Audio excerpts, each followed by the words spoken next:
Bienvenue à cette présentation qui donne un aperçu de l'outil de la réunion communautaire. C'est l'un des outils de collecte de données développés par le projet EcoPPR.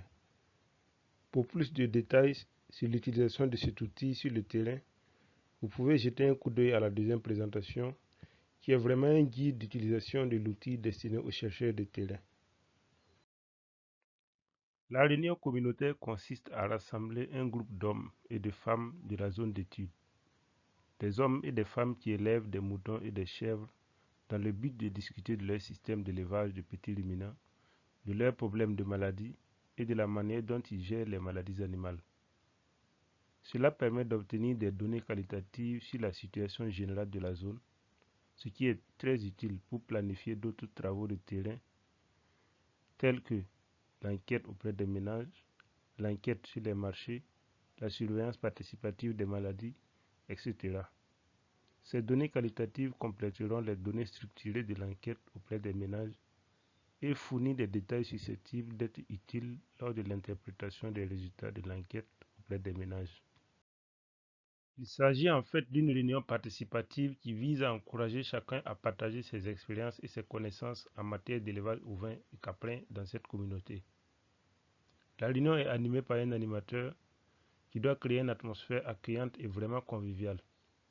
Il utilise un guide thématique semi-structuré et pose des questions ouvertes sur les sujets clés, tout en commençant par des questions plus générales sur les moyens de subsistance et des informations générales sur la zone, puis en se concentrant plus spécifiquement sur les mouvements des petits ruminants, la dynamique des troupeaux, les problèmes de maladies et comment ils contrôlent les maladies.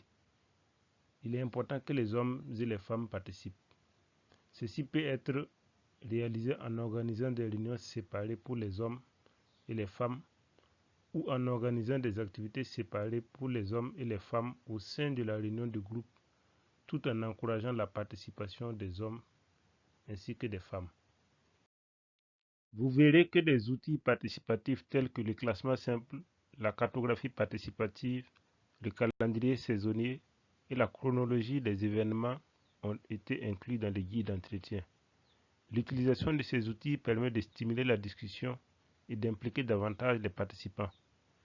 L'utilisation du diagramme peut aider par exemple à décrire des informations complexes et ce sont des choses que tout le monde peut voir et auxquelles chacun peut contribuer.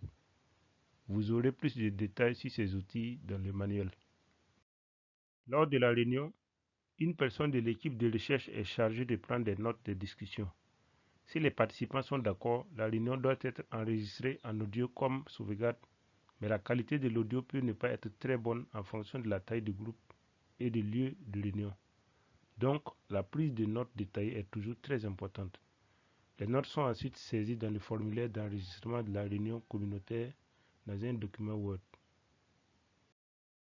Si vous souhaitez avoir de plus amples informations sur cet outil, veuillez vous référer au manuel de chercheurs de terrain du projet EcoPPR, précisément dans la section 2 qui décrit la réunion communautaire, dans l'annexe 5 qui fournit le guide thématique semi-structuré, le formulaire d'enregistrement de la réunion et enfin dans l'annexe 6 qui décrit comment faciliter les outils participatifs. Plus d'informations sur la manière d'organiser les réunions communautaires sont fournies dans notre deuxième présentation. Nous sommes à la fin de cette présentation. Je vous remercie de l'avoir suivi et j'espère que cela vous a été très utile.